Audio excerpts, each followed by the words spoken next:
Hello. Yeah, this shit is kind of fucking unfortunate. I don't know if my head is just bigger than this shit's designed for. It's annoying. It's almost annoying because, like, on the one hand, it's like, damn, they made this with enough metal that it's like, of a good build and quality. But then the stuff holding it together as plastic, it just got fucking shredded from stretching out wide. And I can't tell if I'm like, is my scalp just like tender and fucked, or have I like remedied the problem sufficiently to not have life for the next 2 hours? And I just don't know at this point. I'm just gonna let it rock and see where this takes me. The camera angle, you're not even gonna see it. What do you know?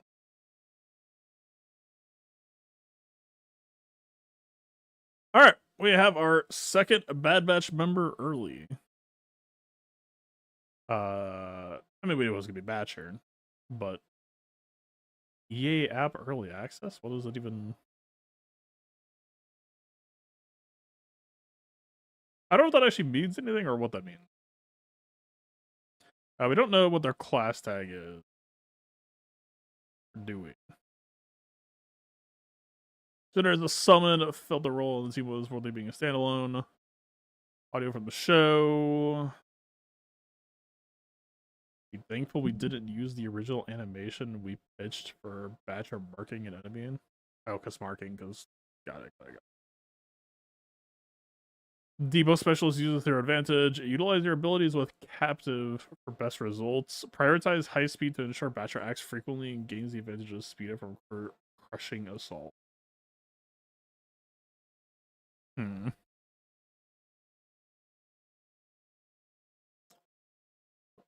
This is actually a pretty small kit. Okay, so I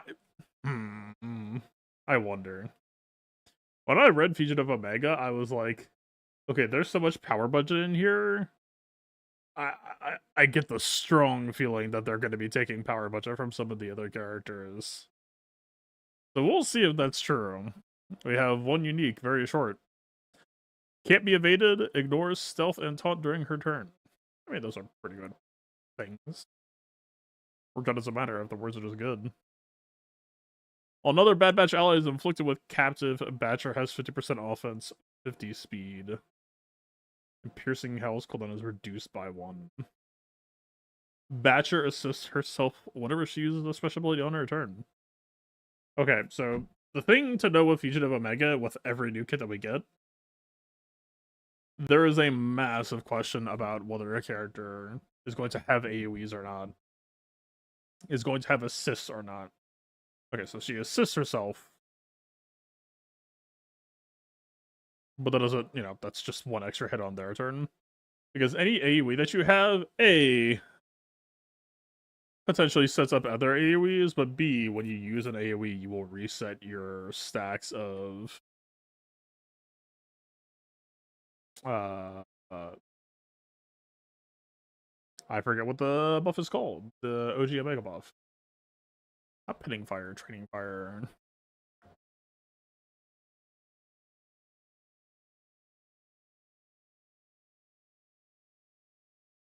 Dark practice.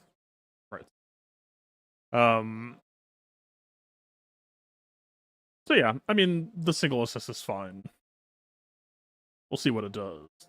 But yeah, any extra opportunities to deal damage, like if they're doing a lot of debuffs, Echo Unique won't count, but Ampeg on like level 3 Datacrons will count for getting captive back.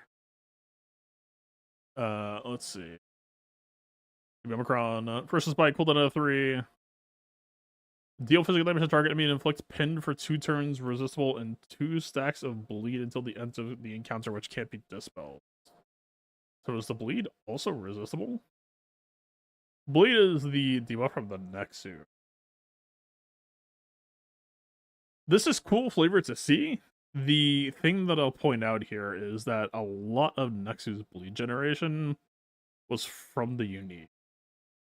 Are we making bleed in multiple places, or...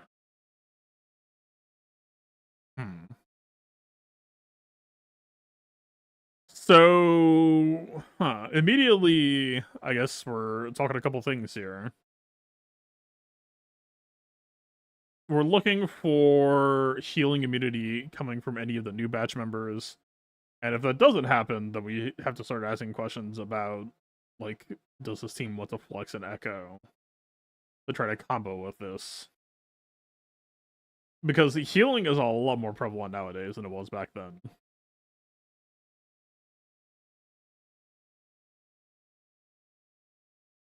But also, yeah, it's interesting. Like, we had Omega.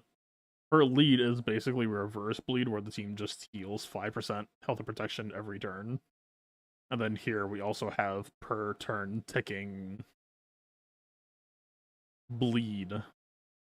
I mean, we'll see if any of the other members have bleed, but I honestly would kind of doubt it. It seems like CG is very much leaning into the whole, like, animalistic coding with that. Like, you could have a character with a knife conceivably inflict bleed, but I don't know if that's the direction CG is going to go. Also, it's interesting that it, like, did Nexu also have max six stacks of bleed? Or is it like a PvP cap? Another Bad Batch ally is inflicted with captive. The cooldown of this ability is refreshed. That's interesting. And then, so every time you use a special, you use your basic. We can see on the animation. Physical damage to target enemy and gain speed up for 1 turn. During Batcher's turn, if the enemy was marked, inflict defense on 2 stacks off balance. So does this clause existing give a bit of hope that the team might have assist sources outside of the, like, this team would really benefit from like a mass assist clause.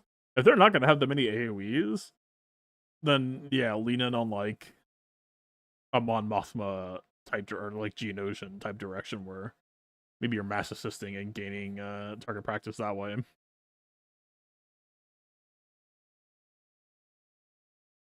Anyway, I mean, pretty straightforward ability. If the enemy was marked, I don't know if they have.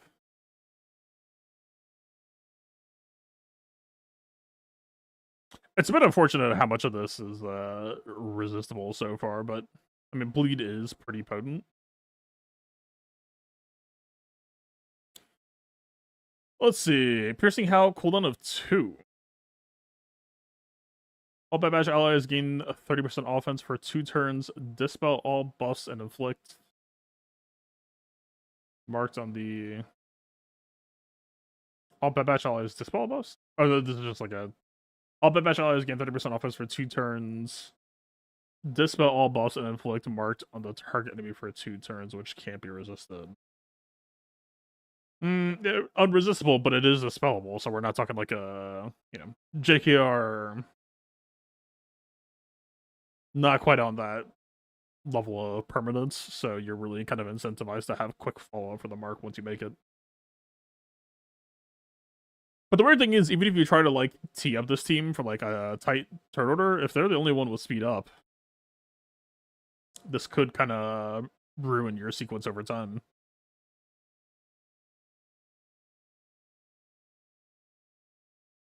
Two-turn mark, unresistible. Inflict ability block on all enemies inflicted with off balance for 1 turn, and offense down on all enemies for 2 turns. Both of them resistible. Ability block on all enemies inflicted with off balance. That's on the basic for mark. But so far, that's all we see. So I guess it's a question of if anyone else in the squad is able to produce it.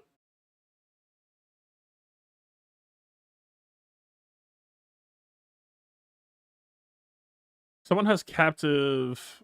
Piercing House cooldown is reduced by 1. So every turn, you can use Piercing Howl, but at the same time, it's a non-damage. Or if we're in an amp bag season, it's potentially a ton of damage. Interesting.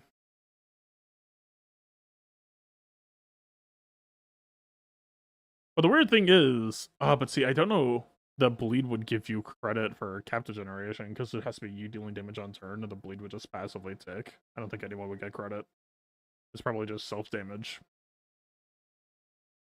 I don't remember if bleed works like plague, where you actually just take damage when it's applied to. There's a world where even when special 1 is 0 cooldown, it actually might be beneficial to just go for special 2.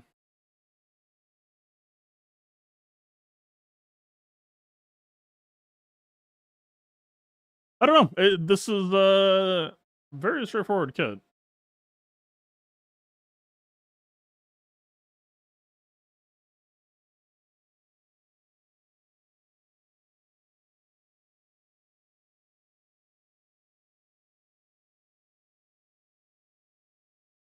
During Batch's turn, if the enemy was marked to inflict defense on it in 2 seconds of off balance, so more or less you're guaranteed to get that because the mark is unresistible. Whether a guy's punched off past that point is kind of whatever.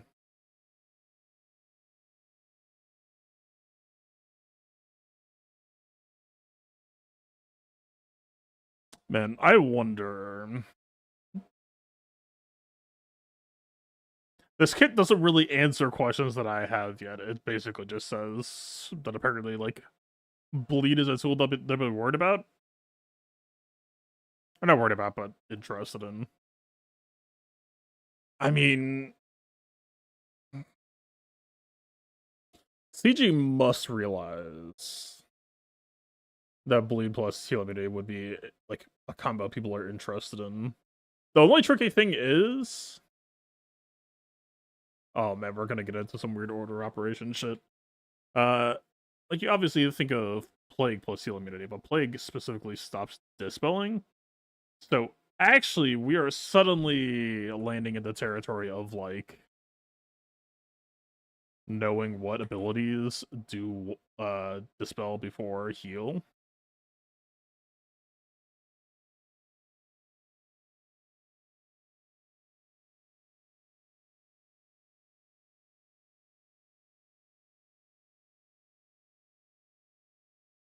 Good lord, this ability was not as simple as I was hoping. What's a good example of this?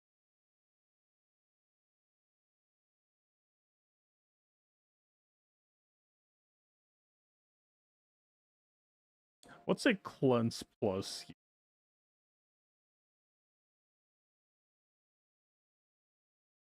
They said she has an AoE ability to block and offense sounds to supply the team will probably have more off balance. Yeah, it's. I mean, you would assume, right? We got this with the original Bad Batch kits too, where some of them would make stuff and the other of them would pay it off.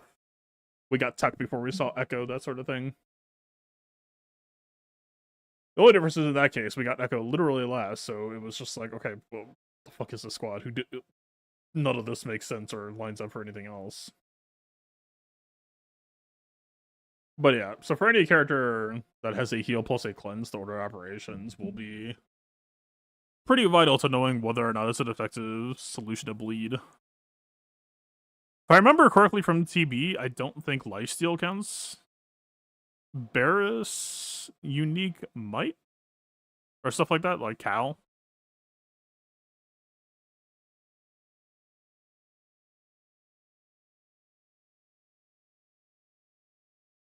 I don't know. It's cool flavor. I hope that it is a actual practical thing. Otherwise, it's like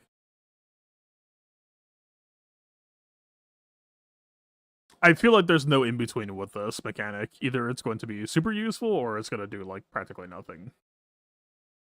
It's kind of my gut check feeling on it right now.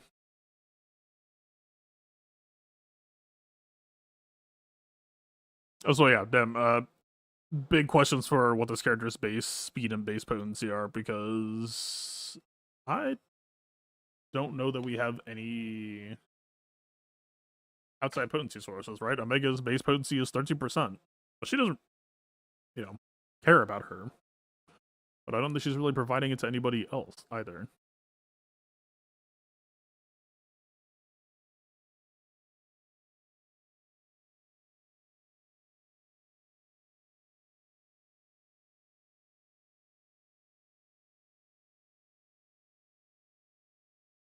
Yep, it might just all have to come from mods.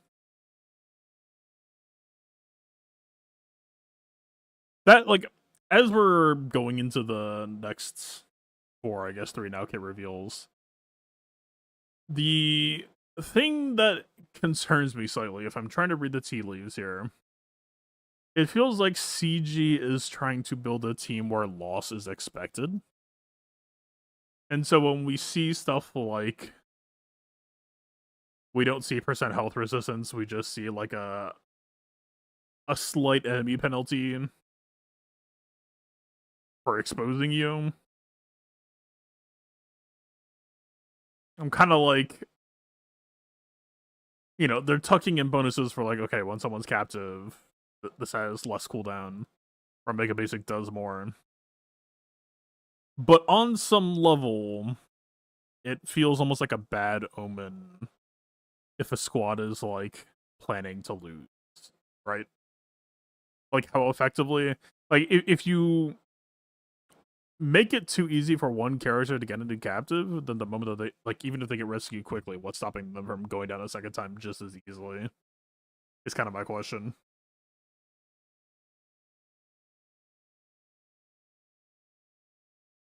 No, I guess the exception to that is whoever starts off as the beefiest does not have the luxury of the crit immunity, which will make a pretty big difference.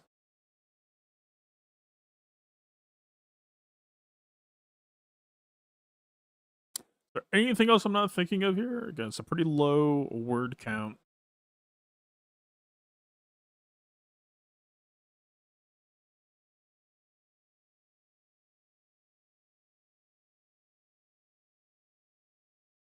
You take bonus turns on stun, you take bonus turns on your people falling below, but that doesn't really interact with bleed at all.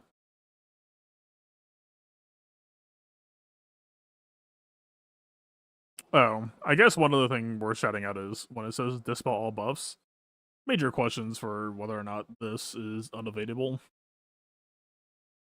Otherwise, it means that it won't work through Foresight, and that would be a bit tragic.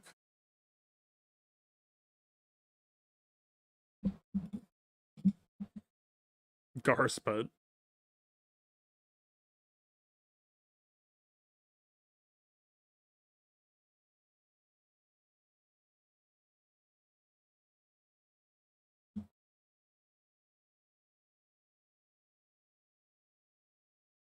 What else?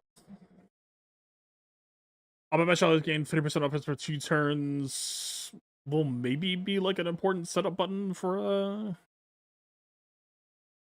going for a kill shot, because I think the thing that CG is ultimately building up towards is you build up target practice and then you spin it on an AoE that sets you back to 0. If I had to guess something, I know that like right now the Omega cooldown reset also seems like it's shifting more towards like Crosshair having an annihilate is something a lot of people talked about. And sure. But I really think that the flow CG has designed for, it's going to be set up a big AoE, the AoE puts you back down at 0, and then you like reset the quest and you have to start working on it again.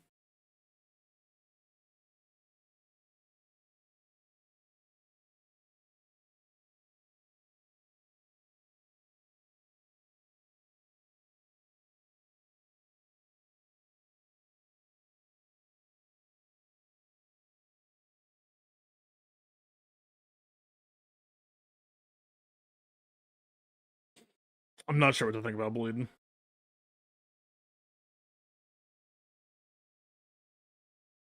The fact that it's 2 plus resistible means that like decently often you have a shot at only applying 1. And that could just be like gone immediately.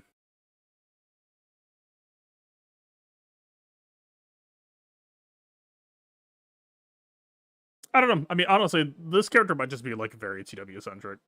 Like, honestly, maybe this might be the entire power budget that like Batcher just isn't intended to be doing too much in GAC. But like, you imagine if the squad has any sort of like turn swap or Terminator pass, you could ramp up some pressure pretty fucking quick if you really wanted to.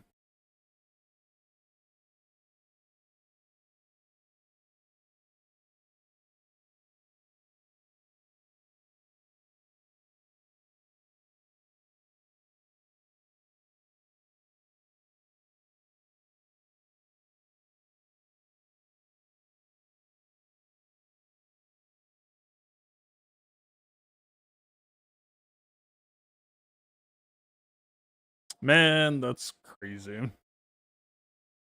So the bonus is Bad Batch, but the base targeting is restricted to clone troopers. The offense share is only for... Oh, well, okay, clone troopers, only clone troopers gain offense, but at least Bad Batch. Let's look at the Terminator. It's not bad.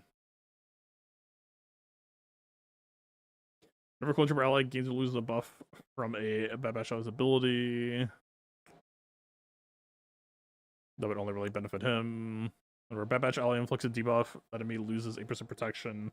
So this, right, they are losing protection and health. It's not damage. It's not going to count as target practice.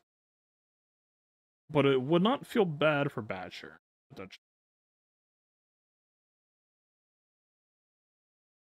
You know, Echo has always been kind of the standout med member of the Bad Batch squad, and so I have some very, very big questions about, like, how convincing is CG actually trying to be here? About whether or not you should run all 5 new units, or if there's any consideration for this. So far, Echo is having some conversation with Badger.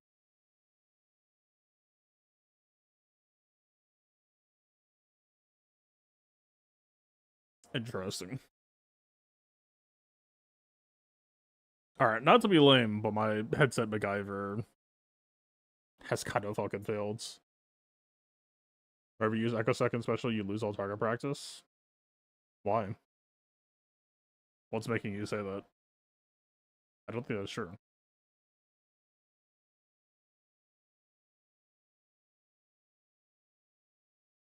No, there's no fucking Galactic Challenge. It's not doing damage. Not doing damage is fine, though.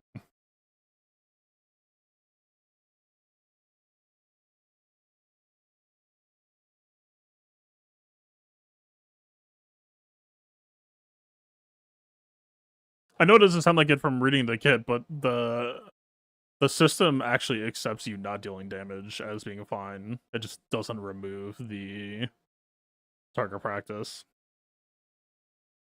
So, right, for example, think of Fugitive Omega herself. Both of her special abilities don't deal damage, but you still keep all your target practice, and the people who are marked still remain marked.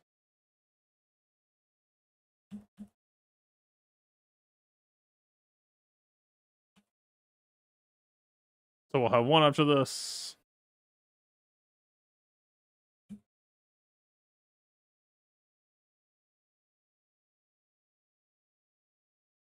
See, even Hunter Pass didn't happen. Didn't happen. Actually, I wasn't looking at target practice. Do we even have any? I failed to execute my own test. I was just looking at the funny blue icons.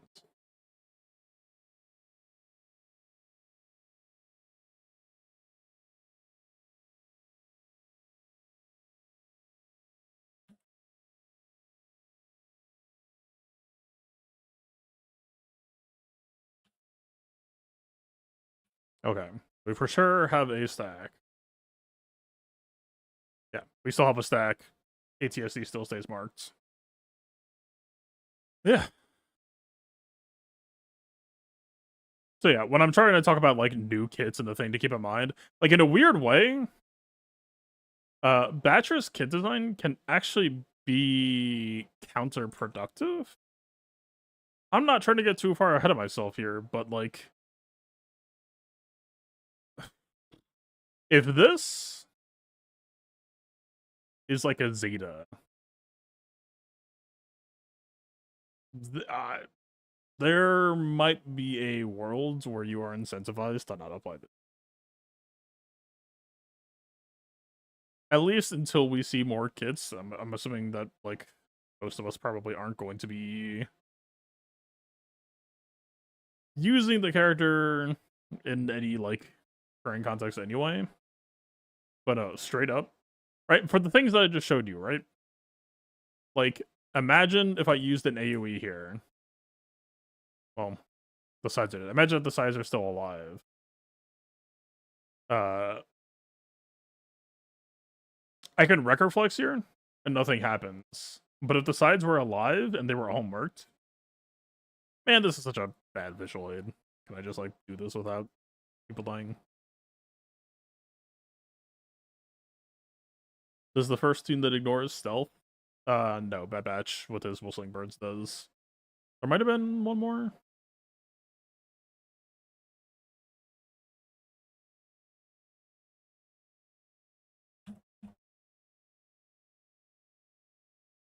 Right, so like here, pretend that this is like the Batcher turn, and let's say some other Bad Batch unit gets printed, and let's say it's Batcher himself's turn. There's a world where you could be like, okay, I want to use the Batcher Howl, but I don't want to consume these stacks. I want to continue to set things up. So I skip the Zeta, and you would have access to more combo routes than you would preview. I'm not like, until we see the entire squad, I don't know if that's true or not. But that is, for the mechanics of the squad, it is entirely possible that you can actually optimize the team if Batcher does not assist themselves on the turn. So yeah, that's the big question for tomorrow, I would say.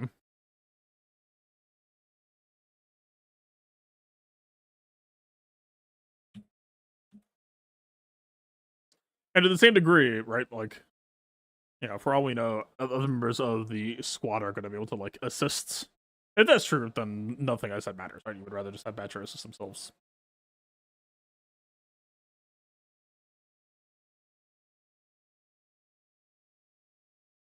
Yeah, I know we're still on the old schedule. I just meant whenever they go playable. I assume we'll get the Conquest unit on Friday.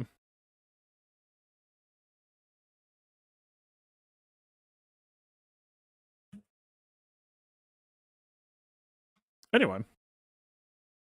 Yeah, no, my head fucking hurts. I am being extremely lame getting out of here sooner than I would like tonight.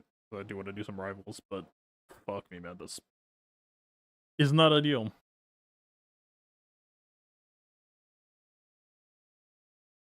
I'm gonna let my head heal. But yeah, I do want to do more rivals in the off week. I will be back. I guaranteed I'll be back on Friday because it's gonna be assumedly a kit to talk about, but or then or whatever. We'll see what happens. Hopefully I get my headset by tomorrow or 2 days out. Yeah. Interesting kit. Pretty short kit. But you know, we're getting building blocks. Wait to see the full picture. Anyway, peace.